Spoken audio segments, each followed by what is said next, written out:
Hello everyone, back with coverage of the 2022 Chess Olympiad Round 4, covering the Lebanese team's games. And here we're facing off against Mauritania, quite a strong team, very underrated, and the games were really tight and very exciting. So, let's not make this introduction too long, and let's start off with the games. Giorgio Kaloust was facing off against Salem, Mohamed, Yahi. And let's see how this battle went on. So, the semi-Slav here, we have the Slav turning into a triangle semi-Slav, and here G goes for e3, a very quiet setup. Well, it's a bit quiet because the lines get spicier as we go on. So yeah, this is a quieter option than other lines, but yeah, it's still very exciting, and this game was, wow, very exciting. Okay, here black played bishop e7, and here we start off with something that was like, this is a bit of a very like deep opening nuance. So let me show you a line so that you can better understand this position.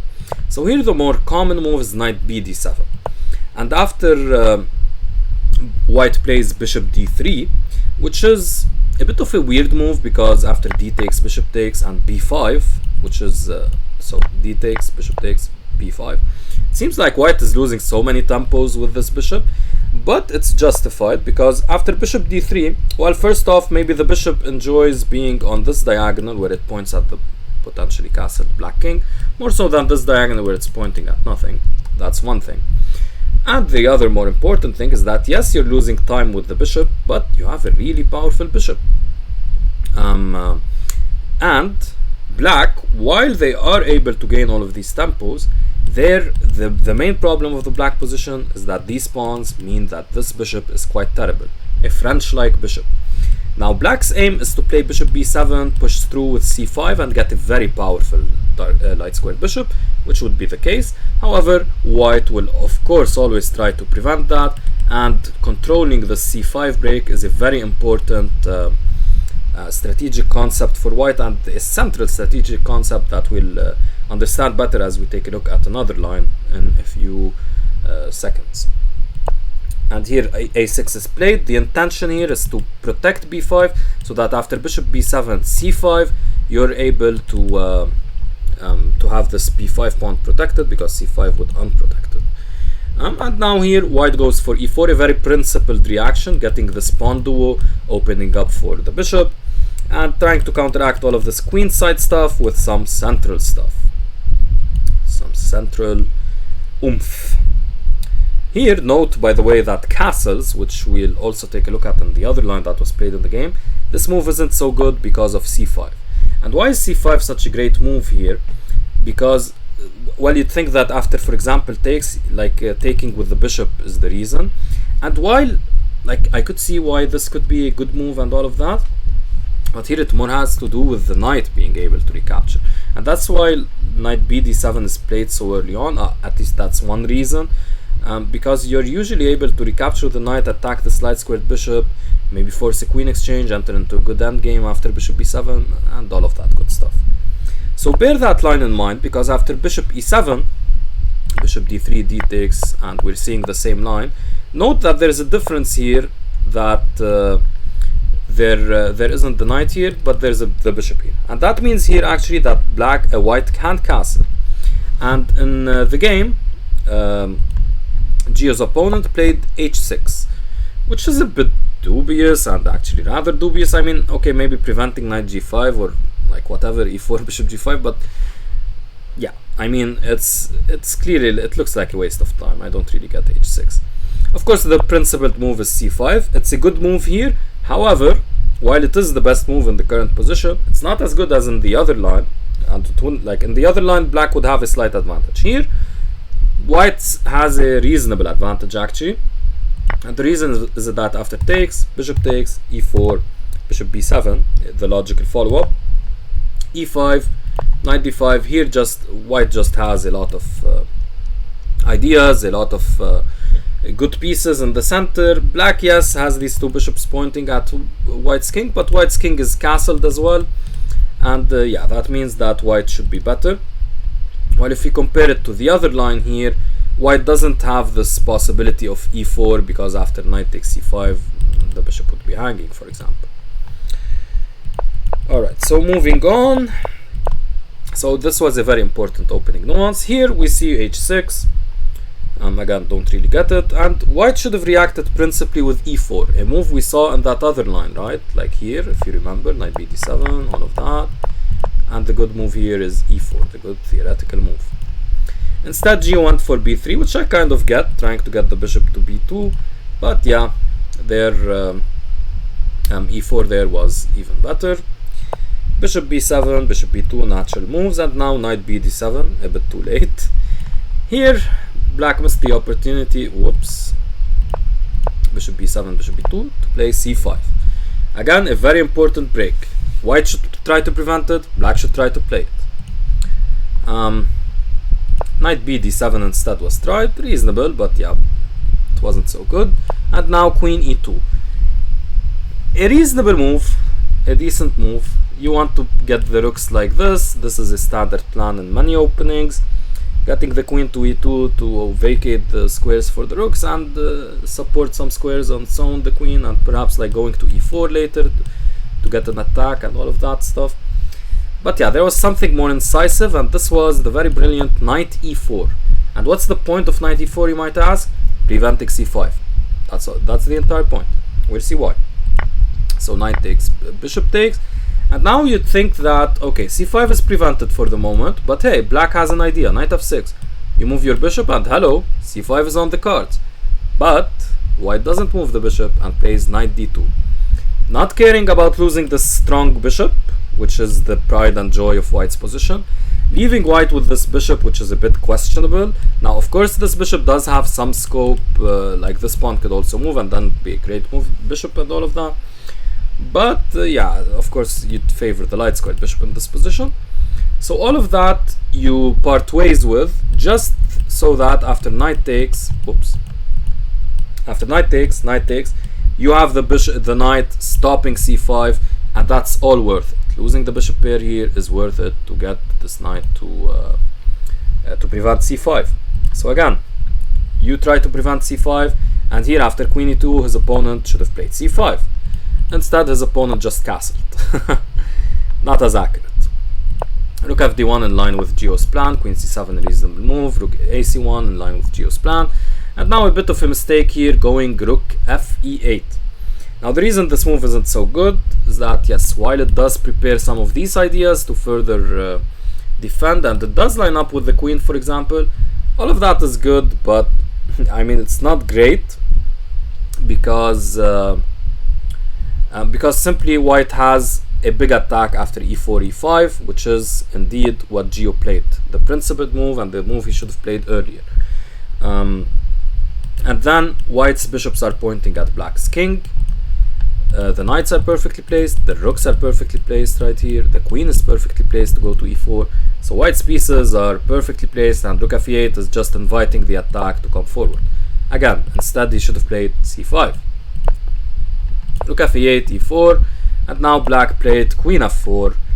A bit of a weird move, kind of just like here white has a lot of tempos, especially with g3 ideas.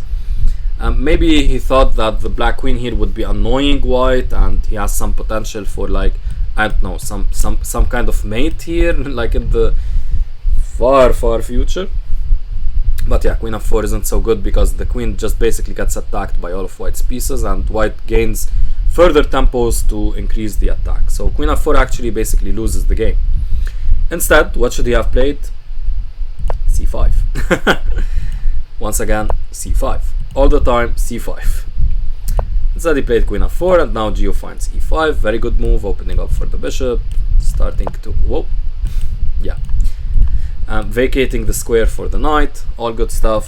Knight h7, and now the weird knight e1, which isn't so weird actually, because Gio here wants to protect the g2 square from any future shenanigans, which is very prophylactic, and also potentially relocate the knight where it kind of gives more kingside pressure rather than being on f3 where it's just blocked here.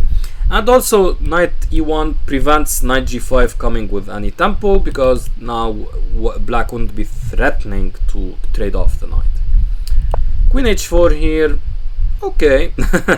A bit of an interesting move. Interesting in the sense that, That's probably bad. Like, I mean, black's options aren't so great though, so I won't harp this decision too much. I don't really see much of a point, but at the same time, black's position sucks.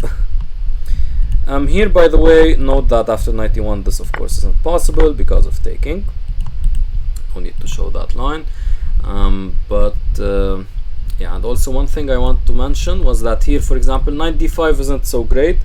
Yes, you do get the knight in the center, but white avoids the trade, and then the knight kind of looks silly here. It might have access to f4, but yeah, I mean, both knight h7, knight d5, not much of a difference. All is quite bad for black, to be honest.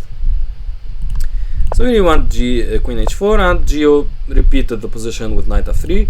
Instead, he should have just played g3, which might seem a bit scary, but again, you have this knight.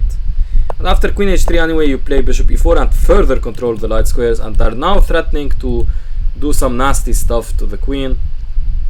In the future, a queen trap is very much possible, or at least annoying the queen with a lot of tempo moves, and you just win in other ways, like starting an attack on the king side, or even just picking up c6, the c6 pawn, and having some fun on the c file. That might be another way to win. So anyway, knight f3 was played. Queen f4, again trying to repeat the position.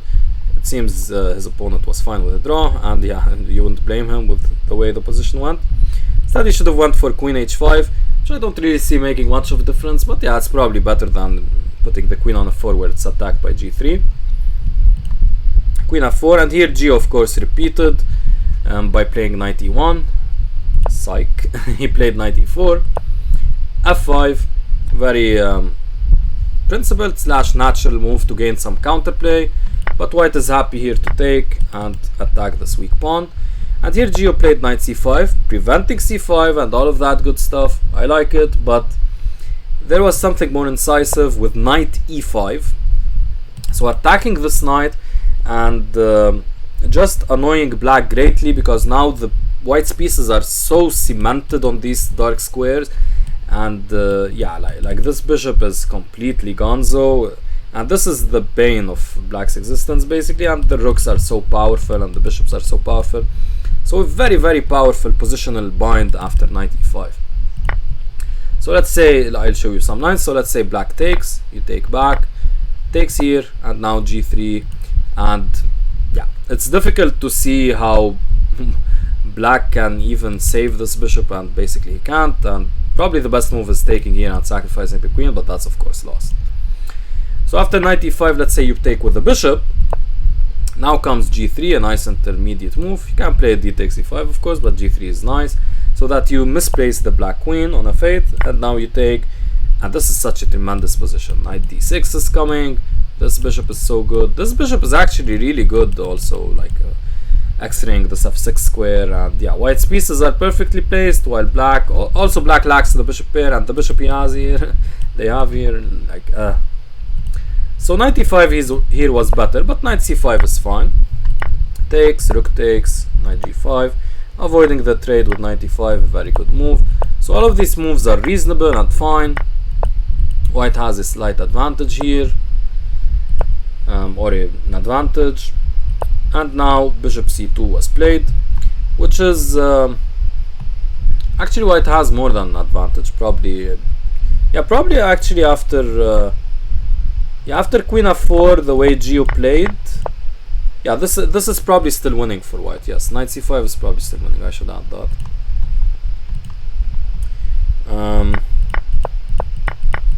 Yeah, so let's go ahead here. Yeah, this position. So white is up a pawn and has very nice pieces. The rooks, the heavy pieces tripled on this e file, adding pressure. And now Gio went for bishop c2. A fine move, but much more accurate was, quite simply bishop h7 check.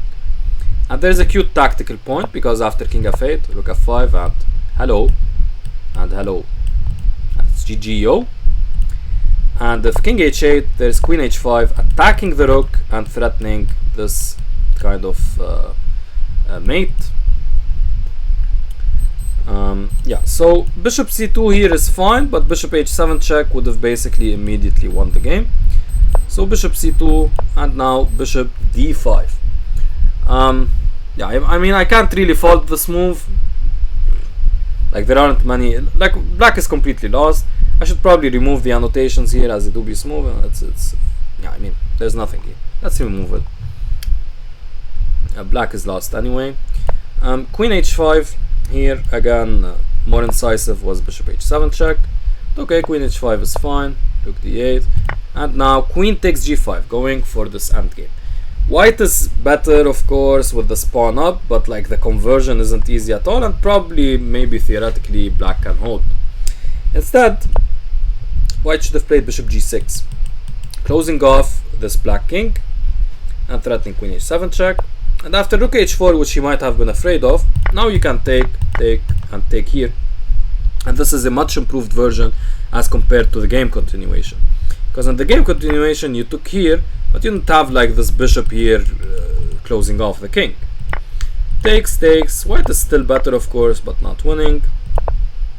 Whoops. Bishop b1, rook d2, and now it's starting to get a bit scary, and rook ge5.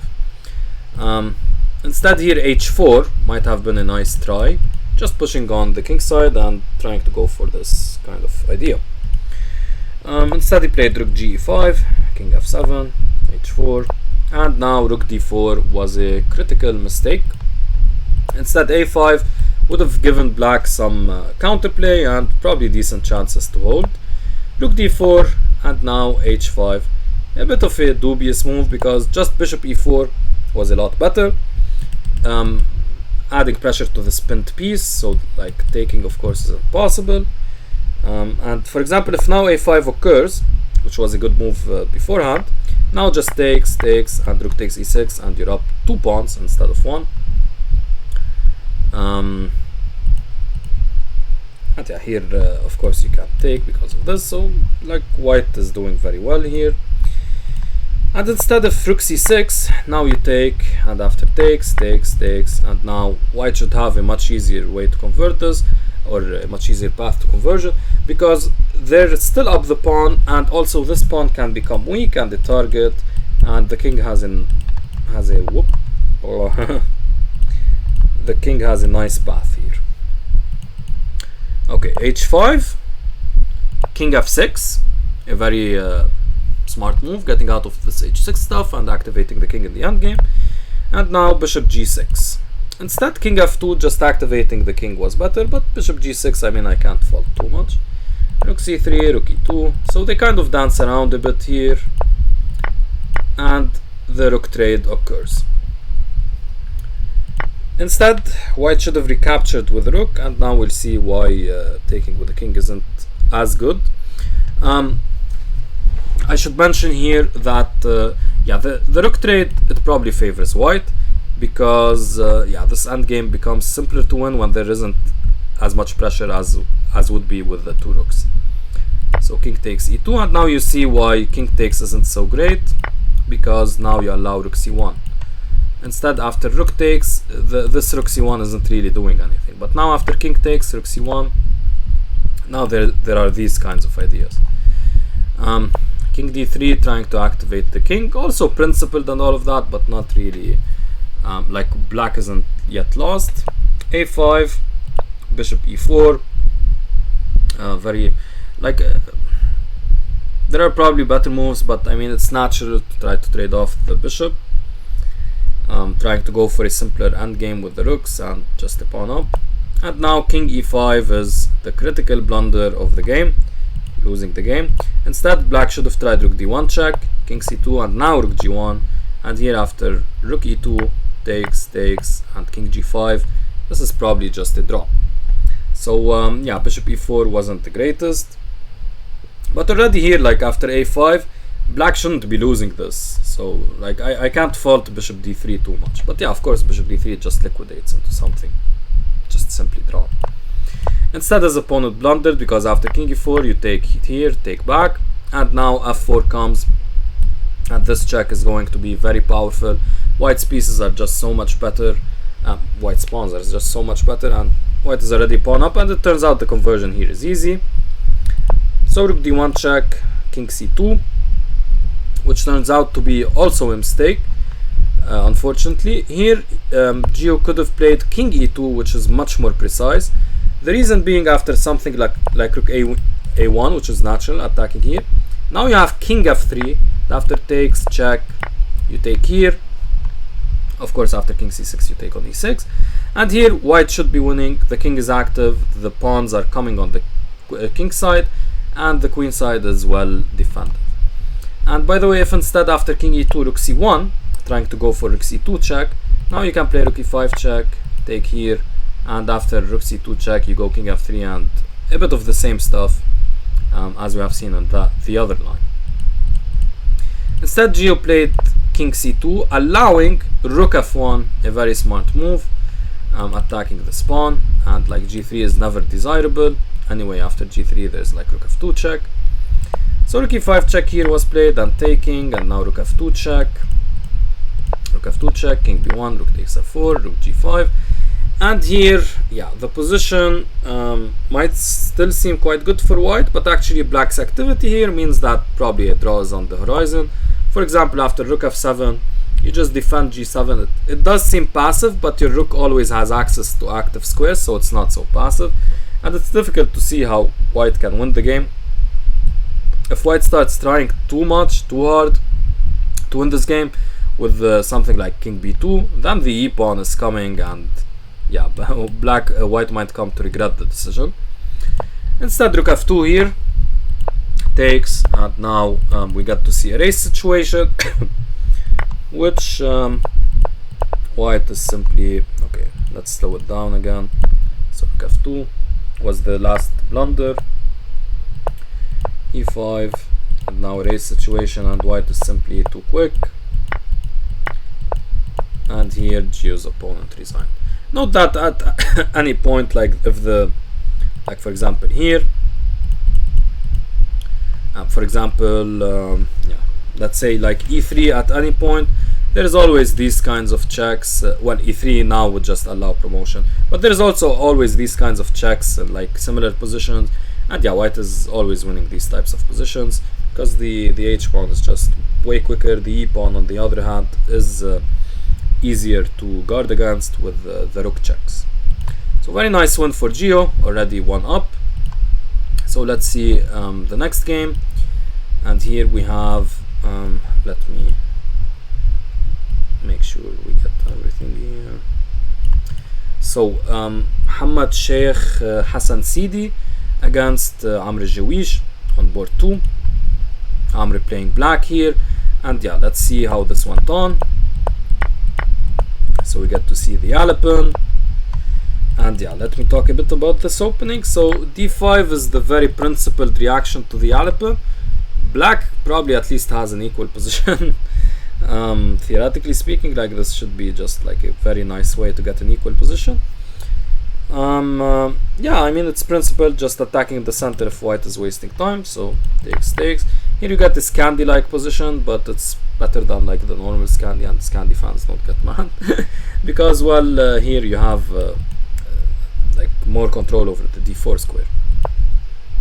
Here d4 is played anyway though, and knight c6, and yeah, so natural development for both sides. And now white played knight a3. Like if I were white and I was playing against someone who had traded me by 500 points and in a team event, like I wouldn't try to win that hard with knight a3. And like I mean the Alapin isn't, I mean it's a decent choice for a win, but I don't know, like I would have just taken here, and here black is basically forced to take the queen and play this kind of position where yes, black is down a pawn, but with knight e4 ideas, with knight d7 ideas, with b6 ideas, and some cases to sacrifice to get a strong attack. And like how are you defending this pawn with b4, not so desirable, you weaken c3 and all of that. Yeah, so in this position black is of course reasonable. They have a reasonable position, but white still remains up a pawn. The queens are traded off. Why not play this position against someone who outrates you so severely? Instead he went for knight a3, and here I believe like Amr should have breathed a sigh of relief. C takes d4, natural move, trying to open up for the bishop as well. Knight b5, a nice intermezzo threatening the fork. so black is forced to basically castle. And now after takes, black enjoys a reasonable position, but white at the same time has some nice pieces. Like of course this bishop isn't developed, but it could develop nice squares. And these knights, bishop, queen, all make good sense. Especially like these knights here make perfect sense. Here Amro went for bishop c5, trying to invite complications, and of course that's good against someone you outrate so severely, and the team needing a win here. Instead, though, he could have tried knight takes d4, queen takes, and this kind of position. But yeah, he's going into an endgame, and like white already didn't force him to go into that endgame after d takes c5. So yeah, he should have been like he wouldn't have been happy with this decision. So bishop c5 makes more sense. Queen a4 now, trying to get some attack here, but instead actually just simple bishop c5, simple development with queen e2, and then queen a4 and taking on c6 and long castles, getting the rook to d1 to eye the queen on d5. All of that would have been much better, just playing slowly and try to gain an advantage. Instead, after queen a4 there was simply knight g7, getting this knight to support its brethren on c6. And yeah, here I don't see why black should be any worse. The pieces make perfect sense. The bishops on f5 and c5, the knights on e7 and c6, the rook and queen on the d file, and this rook on h8 having potential in the future to triple up on the d file. All of this makes perfect sense. So knight g7 was fine. After queen a4, Amr went for a6 instead, and now his opponent went for c4, which was a bit inaccurate. Instead, he could have played a more forcing knight takes c6, and after queen takes c6, knight a7 check, takes, queen takes, bishop takes a7, king b7 attacking the bishop, bishop e3. This position should be completely fine for white. They have the bishop pair. Black has a bit of a ruined structure. Of course, black has some potential with knight jumps, but yeah, this position is simply better for white, and white should really enjoy playing this against such a strong opponent. So, and by the way, here just to mention, bishop takes a6 check doesn't work because there's simply king b8 and you're down a piece. Remember that here takes, we're up a piece as black, so you have to recapture. You can't afford to check and allow king b8 to defend the bishop.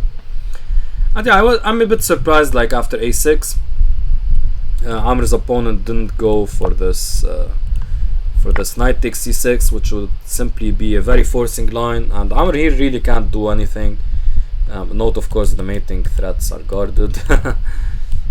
So yeah, Amr couldn't have done anything here. Knight a7 check also comes like as a fork, so all of this forcing line gets white a good position. But maybe white really wanted to avoid the endgame, I don't know, but like that would be weird. Okay, c4, queen d7, very natural move. And now he takes here, which is, yeah, I mean, you should take on c6, you should play knight a7 check, what we talked about. Taking here just allows a very nice intermezzo with a takes b5. So takes, you've won a piece, right? But hey, a takes b5, and now I'll win this piece next, and you're just down a piece. Now there are complications here, and we'll be taking a look at them in just a second, but yeah, white is just down a piece. Note that the simplest complication is check king c7, and you're attacking two pieces, so that's quite simple. The more complicated thing is after queen c2. The point here is that if you take, well, I just take back, and well, you're not up a piece. However, there are some really nice, there is this really nice move that completely wins for black. And it's a bit shocking Amr didn't find it.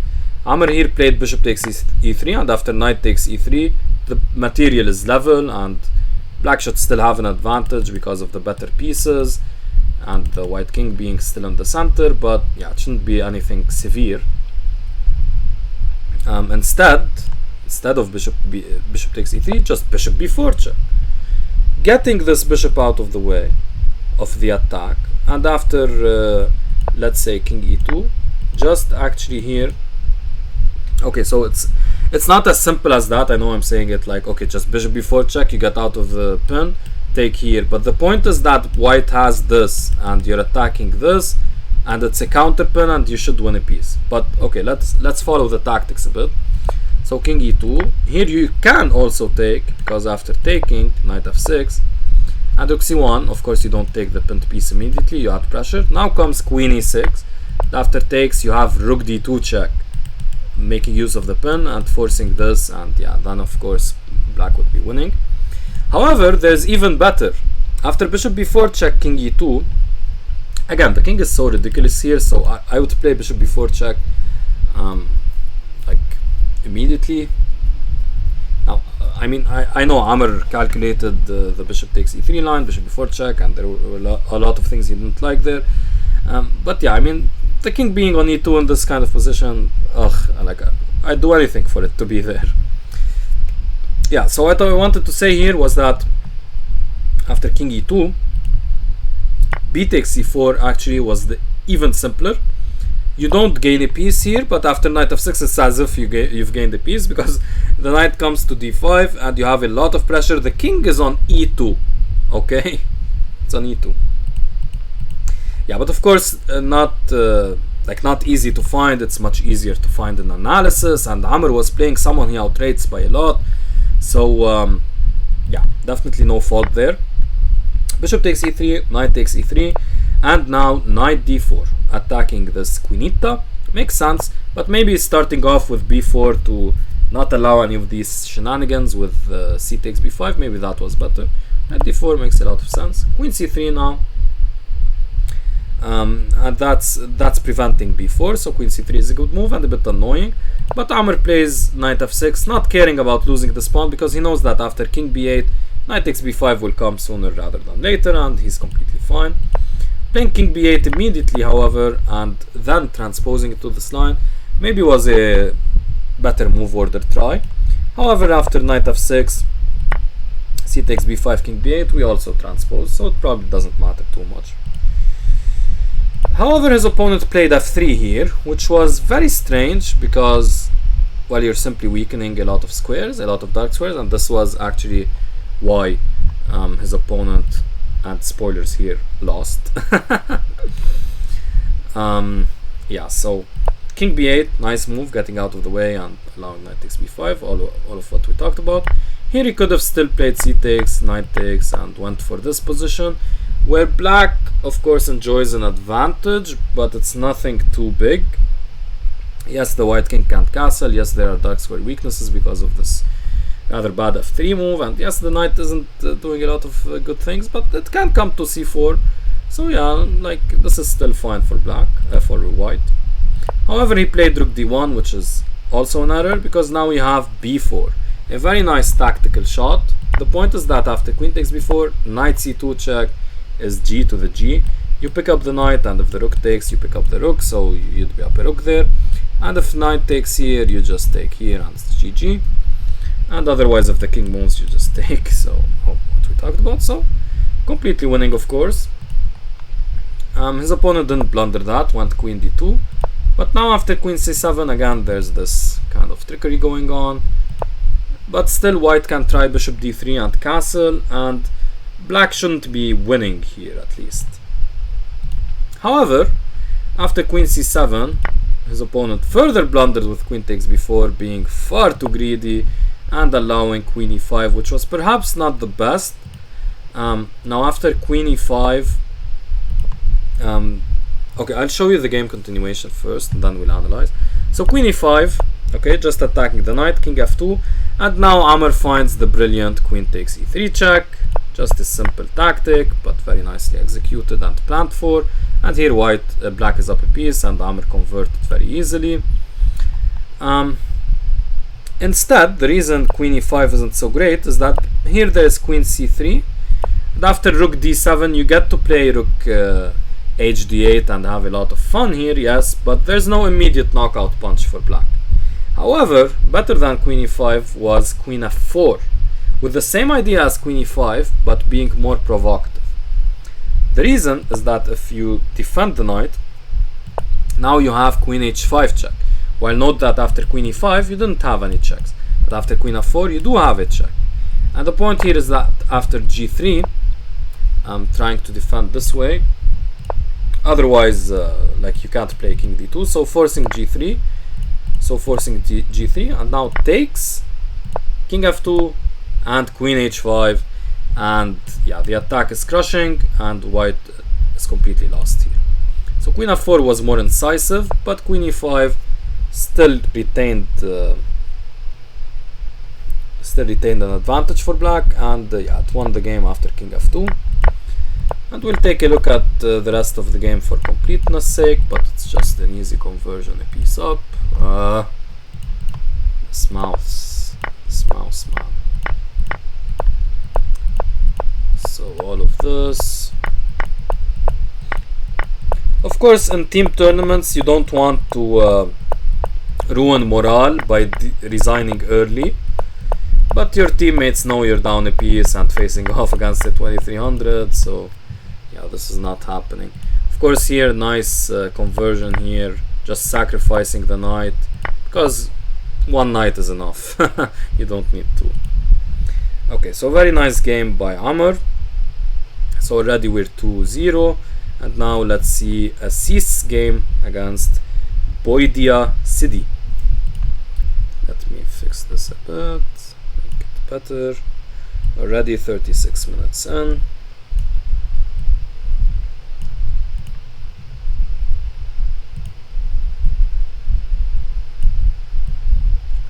Yeah.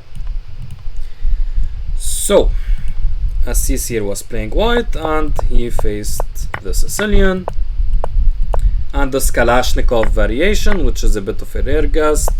And now queen f6. Why black is trying to, they give up the bishop pair, but they want to get a very strong center and try to trade off queens to make use of the endgame there with that center. So play an endgame with that center, and now queen takes f6 was played, which is a line and completely fine, but I'd rather play queen d2 and just try to get an advantage like this, trying to avoid the queen trade. Instead he played queen takes f6, which is reasonable, and all of this is theory. Bishop d3 is just defending c2. All of this has been seen before. b5 is not so common, trying to develop the bishop like this, but it makes sense. Castles, bishop b7, and now f4. A bit over aggressive by Antoine, perhaps just rook e1, stabilizing was better, but f4 is fine. d6, bishop d2, all of these moves are very natural. White of course has a slight advantage because this opposite card situation means that black here doesn't have a lot of scope or a lot of targets or a lot of pieces to attack or pawn, while white at least has better scope, at the very least defending against c5, knight c5 for example, and in some cases the bishop on e3 supporting d4, so the bishop makes more sense. Bishop e3 here, and rook c8. Now yeah, okay, I think this is an engine artifact because I downloaded the games. Like this is definitely like bishop e3. Human analysis, you look at bishop e3, come on, I mean there's nothing bad about it. I know the engine might be seeing something very deep and all of that, but yeah, no need to label it as a dubious move. Yeah, so this might be an artifact because I downloaded the games with engine analysis, then had to remove them. Rook a8, b4, all makes sense. b4 makes good sense, preventing black from pushing b4 and cementing this pawn and getting nice dart squared control to complement this bishop. f5 going for counterplay also makes sense, trying to open up for this rook. E takes f5, and now d5, which turns out to be a bit of an error. Just taking back here was warranted.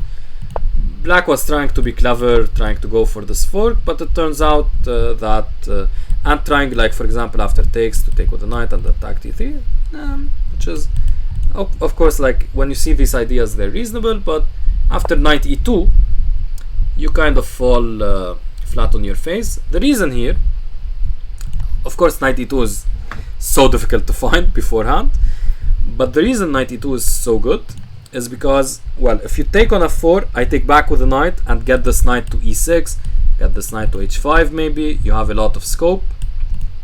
Let me put this back. Yeah, so I labeled it as a brilliant move.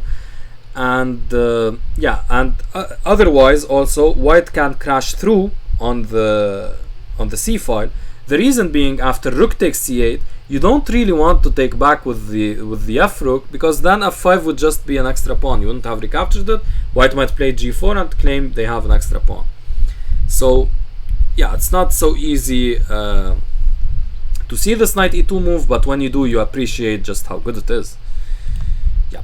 So instead, he went for f takes e5, which is basically what black wanted, to get the knight here. Knight takes e5, and now he defended as such. Rook takes. Yeah, here like white, of course, has a positional advantage because this bishop is bad. They have good dark square control, but the rooks are active, and yeah, it's not so easy now. Now Antoine did go for this kind of counter punch with rook takes c2, saying that you take my rook, I take your pawn here, and win the piece back, which is reasonable, of course.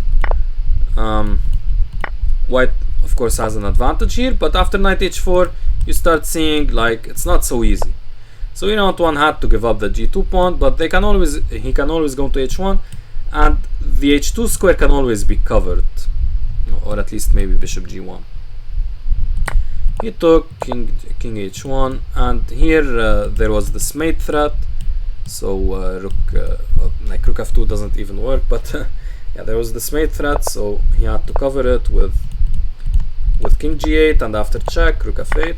And Antoine here was happy to win a pawn and go into this endgame, but yeah, I mean, black here has a lot of activity, and the endgame actually isn't so easy to see why it's won for white. Yes, you have an extra pawn. Yes, you have a strong bishop, which should be stronger than a knight in the endgame, especially in such an open position. But concretely, the knight has a lot of active squares. Your king is kind of trapped. It's difficult to see how white will win. King g1, and now knight f3 check, which kind of just allows the king to escape. Perhaps just d4, and now threatening knight f3 check. Of course, like d4 is tactically working, because after rook takes d4, you have knight f3 check. After bishop takes d4, you also have knight f3 check, or rook takes d4 immediately, then knight f3 check. So this is working tactically, and you kind of prevent the bishop from doing anything, and you don't allow the king to escape to f2. Instead, knight f3 check, king g2, and yeah, here you're allowing the king to escape. Knight e1 check, king g3, and rook f3 check, king g4, and yeah, like here black wins back the pawn, but I don't know. Like, you went back the pawn, but the king is getting active. The king can start doing a king, not a king of the hill, a racing king's kind of move here.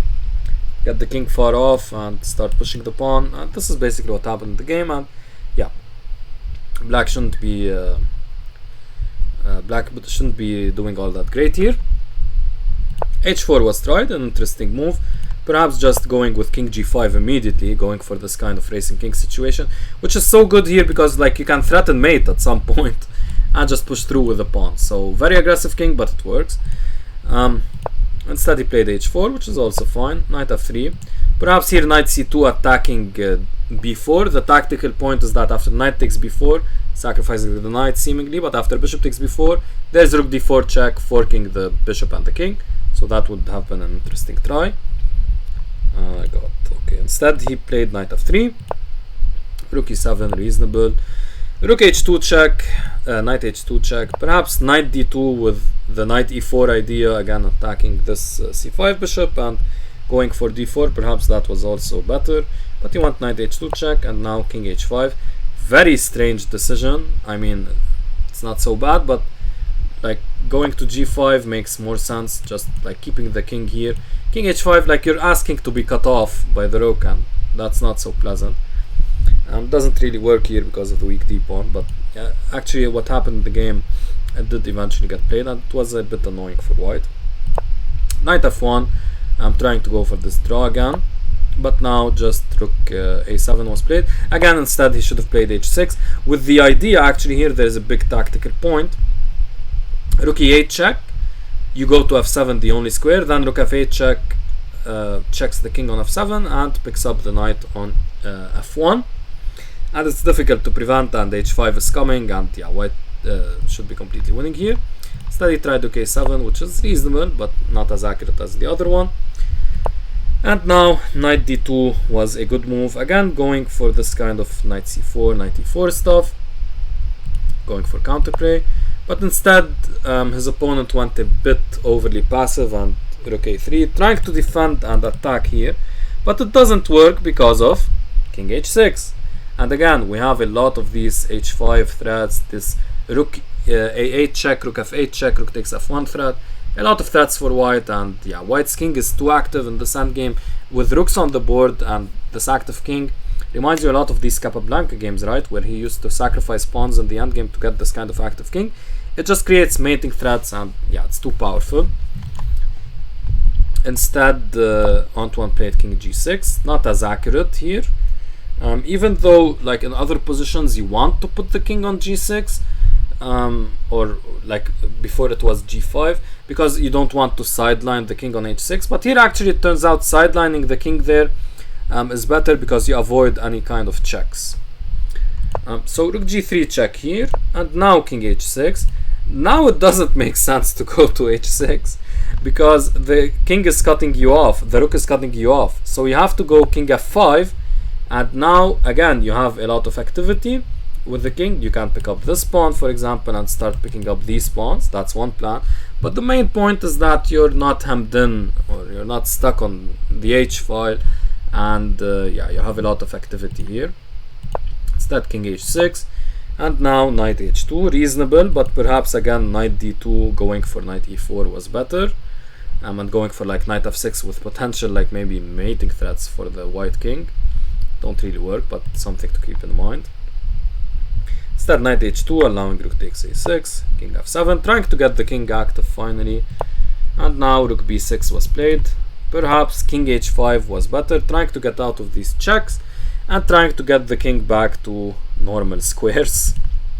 Instead, rook b6 here, rook g8, principled move, allowing threatening knight g4 check.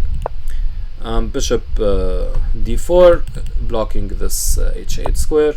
Rook g4, attacking the pawn and the bishop. The bishop comes back to c5, giving up this pawn, but the point is that white wants to finally escape, so that pawn will not be taken by black, of course. Rook g8, trying to again repeat the position and go for a draw. Knight f3 here maybe would have been better, trying to take the pawn with the knight. For example, and thus not allowing the white king to escape, which is the reason white is sacrificing this pawn. Rook g8, king h5, and now rook h8 check. Again, knight f3 was a possibility. Rook h8 check though, king g5, and yeah, rook h8 check is very weird because you're just allowing the king to escape, which is something you have been preventing for the past 100 moves. But hey, he blundered. Knight f3 check, king f4. Maybe he thought that picking up the pawn here would finally allow him to draw, but after taking, you can't take with the rook because you are attacking the knight. So after taking, rook takes here, wins a pawn, and after knight g6 check, king g5, knight e5, check here, trade. Bishop d4 comes and white is completely winning. Yes, it does collapse very quickly because after king g5, this pawn is just way too fast. The bishop controls a lot of squares. This pawn is weak and will be lost. So yeah, white is completely winning. Note that instead of knight g6, black could have had chances with rook a8 attacking the pawn. Check, king e6, rook a7. Yeah, this endgame isn't so clear. Probably a draw after takes. Because yes, you do have these passed pawns, but the king is very close and the knight is tricky, and yeah, it should be a draw. So a lot of missed opportunities for Boidiya Sidi, but Antoine played very well, of course. He did outplay him, of course. The game didn't have much flair to it, but yeah, it was quite nice outplaying at many points by Antoine. Okay, so here we've won the match 3-0. So let's see what happened with Akram playing against okay, the longest name here on the Mauritanian team.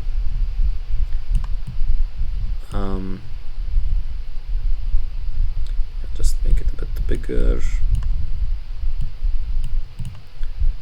Alright, so facing off against Mohamed, Taleb, Abderrahim, Mohamed. So yeah, let's see how Akram played in this game. So e4, c5, c3, another Alapins, so it seems like a specialty from Mauritania.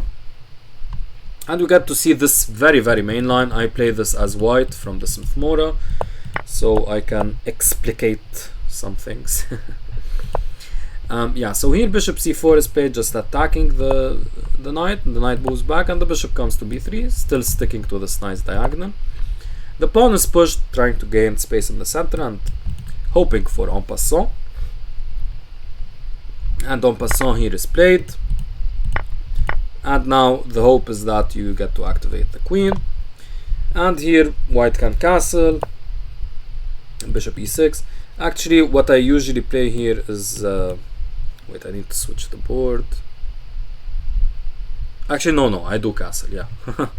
Okay, sorry guys, sorry. Yeah, you castle here because after something like d takes c3, there are actually multiple moves. I was quite fond at some point of queen e2, trying to sacrifice one more pawn and play rook d1, but it's probably unsound. But like in blitz games, do try that out. It works wonderfully in blitz game, even in classical, like against non 2100 plus players. Like, yeah. So this was queen e2 is possible, and simply knight takes c3 is possible. The point being that after this and this, now you have knight b5 with a mate threat actually, and it's difficult for black to develop. And there's also knight g5, sorry guys, and attacking this f7 square. Yeah, so those were some possibilities after d takes c3, but of course Akram knows all of this, and bishop e6 here is the best move. Takes, queen takes, knight takes d4, takes, and a lot of trades occur. h5 is a good move, activating this rook along the h-file and trying to trade off the queens with queen g4, which is what happened. Very nice. You'd think this is a bit stupid, doubling your pawns, but it turns out this pawn is really cramping the white position, and the rook has a nice shifteroo. So rook e1, and here the shifteroo should have been played, but Akram went for knight d5. So again, a basically equal position, knight c4, and now he does play rook h4, rook h5, bishop d2, e6, rook d1, rook a d1, and bishop d6. So not a lot of things were happening here, just an equal position, an equal endgame, a bit dry. Yeah, the Alapin is a bit dry sometimes. And here Akram should have just played like bishop c5, makes sense, right? Develop the bishop, get a good diagonal. I don't know why he went for bishop d6, losing, well, not the bishop pair, but losing the bishop for a knight, and probably what will be an open position sooner rather than later. And yeah, it doesn't make sense to me. I don't know.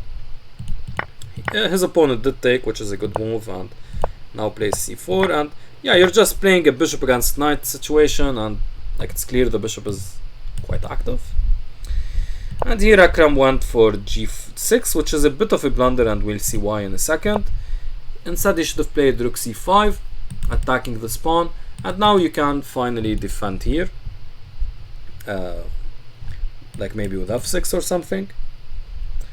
Instead he played g6, and this would have allowed rook d4, a very smart move, attacking this pawn. And if you force f5, of course you're really happy as white, because these pawns become weak with rooks on the board. And otherwise something like rook g5, it's possible to play like this, but after like bishop d2 you have to play some intermezzo with knight c6, and yeah, it's not so great for black.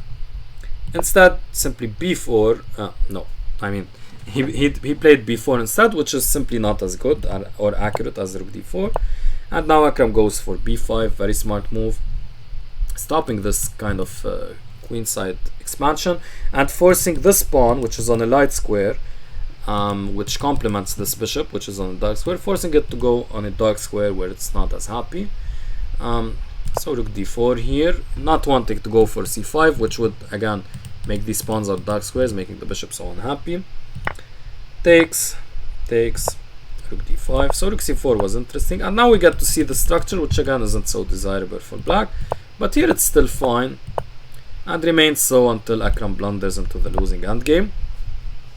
Now I do get this was quite scary, but actually he did have rook d1 check, and here attacking the a pawn, so that if this does happen, now you can take and black should be fine. This pawn remains scary, but you have enough pieces, you can defend. Well, not this now, but eventually you can.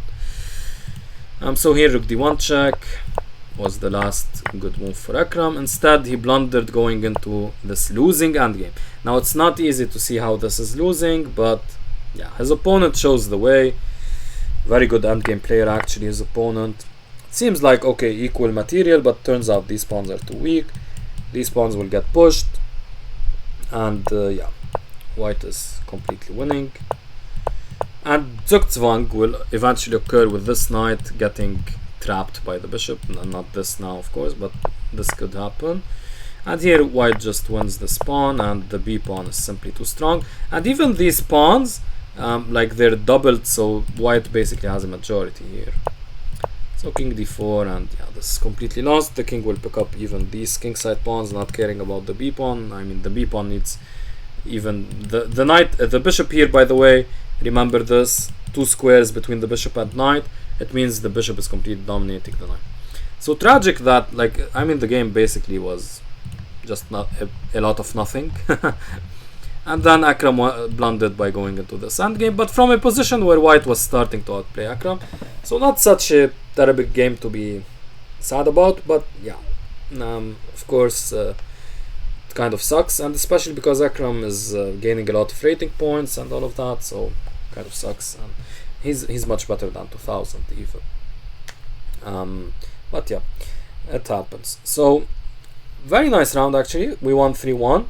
Maybe some people expected we'd win more, but you never know. You could win less. And this like upsets do happen. So yeah, it's good. We won. It's awesome. We won. Oh, okay. Yeah, and yeah, I mean, not much else to say. Round 5 will be coming up shortly. I'm recording this a bit late, missed some rounds, couldn't record and all of that, but yeah, very very fun watching these games. Love the way these the Lebanese team are playing. They're outperforming our expectations also. Of course, some people had really high expectations, but like they're overperforming their starting rank at least, which is great, which is awesome. It shows they're underrated, confirms our belief that the Lebanese team are underrated, and yeah, awesome for the future. Alright guys, so with that, thanks for watching, take care and bye.